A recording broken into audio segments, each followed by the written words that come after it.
Le conseil départemental de Kolda, en partenariat avec l'ARD, l'Agence régionale de développement et l'ESEA, l'école supérieure d'économie appliquée, est allée au chevet des populations dans les 15 communes du département en vue de l'élaboration d'un plan départemental de développement.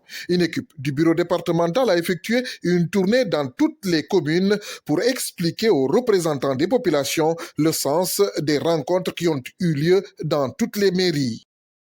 Le sens au-delà de la loi, et ce sur quoi se fonde la loi, c'est le ressenti des populations. La gouvernance aujourd'hui recommande la participation, la gestion participative, populaire. Le conseil départemental a la particularité d'être une circonscription, un département sans foncier, sans terroir, mais c'est sur ces 15 communes-là que le département se fonde pour élaborer son budget, mais pour élaborer aussi la planification qui précède les budgets, qui précède les projets. Et en allant au chevet des communes et au chevet des acteurs qui sont dans ces communes-là, les chefs de village, les religieux, les entrepreneurs à travers les GPF, les jeunes et les services techniques qui y sont présents. Pour l'élaboration de ce plan départemental de développement, le conseil départemental a bien voulu avoir l'opinion de toutes les couches de la société. Oui, c'est une tournée pour le programme départemental de développement. Et ce programme-là, en 2014, nous avions initié un plan départemental qui a pris fin.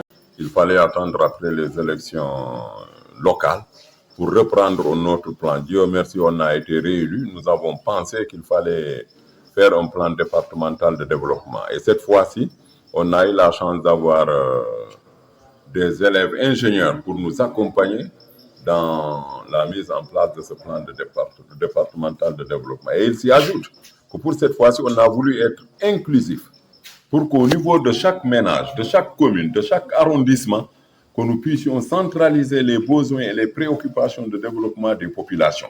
Et ça, on aurait dû informer les maires plus tôt que prévu, mais on a eu des problèmes de budget. Heureusement, avec l'appui du ministre-président du conseil départemental de Kolda, il n'a ménagé aucun effort pour nous aider à exécuter ce programme. Et il se trouve aussi avec l'appui de l'ARD et le PNDL qui nous ont aussi appuyés, qui nous encadrent, qui nous conseillent. Et là, il faut remercier le directeur de l'ARD qui, depuis 2014, quand même, est avec nous, travaille avec nous. C'est ce qui nous a poussé à faire beaucoup de résultats. Donc cette fois-ci, ça va être un plan inclusif. Depuis leur arrivée à la tête du département, les élus locaux se sont toujours assignés les tâches de respecter la loi et de se conformer aux règlements pour l'émergence du terroir. Dans le secteur de l'agriculture, du matériel agricole a été offert aux cultivateurs. Du matériel pour relever le plateau technique dans le secteur de la santé, des tables bancs, du matériel didactique ont aussi été offerts aux différents CM et lycées. Construction des salles de classe, blocs administratifs, dans le domaine de l'éducation. Les femmes ont reçu des moulins, des financements pour leurs projets et beaucoup d'autres soutiens. Les jeunes dans le secteur du sport ont reçu des récompenses et soutiens financiers, des subventions pour les étudiants, entre autres.